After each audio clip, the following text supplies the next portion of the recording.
คือลมหายใจคือผู้ให้ชีวิต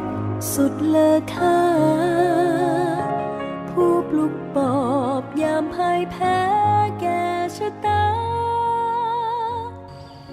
สบายดีอันน้อยมีชื่อว่าสามเณรสุอนันต์สิรินทร์ศิวศรีอายุ15 ปีเรียนอยู่ม.5 ปีนี้แล้วก็ขน้อยได้มันอยู่วัดที่วัดปานาทมนี้ที่วัดปานาทมนี้ก็ได้มีการจัดงานฝึกอบรมบวชสามเณรภาคฤดูร้อนขน้อยจึงได้มีหน้าที่คือการเป็นสามเณรไอเลี้ยงคือมีหน้าที่ซอยเลือดและบองแยงสามเณรน้อยที่เข้ามาบวชฝึกอบรมเนาะและขน้อยก็ได้มีความภาคภูมิใจที่ได้มีหน้าที่ช่วยเหลือเพิ่นแล้วก็ได้มีความภูมิใจที่เห็นสามเณรน้อยแล้วก็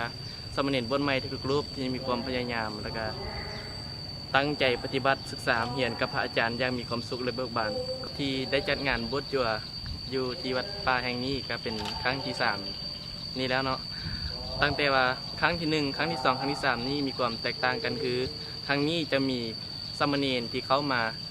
ปฏิบัติตนเองให้เป็นคนดีไล่กว่าแต่ละปีแล้วก็เป็นคนที่มีความระเบียบวินัยไล่กว่าแต่ละปีแล้วก็เป็นปีที่แบบว่าเป็นปีที่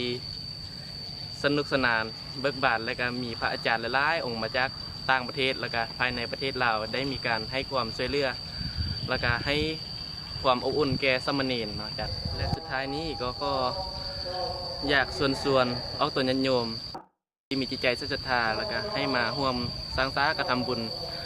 ร่วมเป็นพิธีไว้พระสวดมนต์แล้วก็เป็นเจ้าภาพเจ้าศรัทธาพระตาห้านให้แก่สามเณรน้อยเนาะนับตั้งแต่วันนี้จนฮอดวันที่17 เดือน 6 2016ถ้าหากว่าผู้ใดได้มีศรัทธาก็ขอเสียนเจริญพรมาที่วัดป่านาทมของเราได้มีการจัดการต้อนรับและยินดีที่จะต้อนรับออกตนญาติโยมขอขอบใจเจริญพรพระสงฆ์ทำรงทำไว้พวกเรากราบไหว้มุ่งมั่นเดินตามพวกเราคือสามเณรพวกเราล้วนเป็นพุทธบุตราหัวใจทั้งกายวาจาเราน้อมบูชาพระพุทธองค์หัวใจทั้งกายวาจาเราน้อมบูชาพระพุทธองค์สามเณรนั้นคือทายาทคือปวงนักปราชญ์เรื่องเปรมปรีชาคือเหล่าหน่อเนื้อสังขารผู้รวมลีลา